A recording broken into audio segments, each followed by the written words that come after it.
Well, with me is Darius Bazargan from BBC Current Affairs. And Darius directed and produced the half-hour edition of that film, which will be on BBC World News this weekend. And Darius, I mean, you came across this footage, you got more of it. How did you make sense of it? Well, it was a bit of a detective job, actually, because what happened is you have this Iranian cameraman, some way linked to the regime. It's an insider making a sort of corporate video for the Revolutionary Guards. I don't think this was ever for broadcast. Right, so this was a sort of internal film, yes. It wasn't for Iranian public consumption either. They get caught up in an ambush and die. The rebels take the footage, realise that they're sitting on sort of propaganda gold dust for them.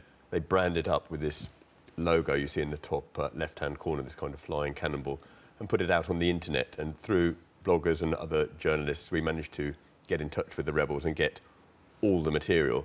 But it was in a completely random order, so we spent some time sort of assembling the timeline of what had happened to this Iranian group, who they were, confirming their identities, confirming locations, confirming the backstory of these people, to make sure that we weren't, being made fools of, basically, and falling for some sort of propaganda trick. Which must have been so hard, given the climate. I mean, believing what you're seeing or being told you're seeing is a very difficult thing to prove. Well, I think the propaganda war is hugely important in the Syrian conflict. It's almost not what happens as much as the perception of people of what's happened that counts. But we were able, they take this cameraman on a guided tour of the front lines in Aleppo, and we were able to plot it exactly on Google Earth. The landmarks were all there. We found the exact house they're staying in. We found the exact base that they were based in. We found the fields that they died in. It all adds up. Plus, of course, the funerals of these characters did occur in Iran.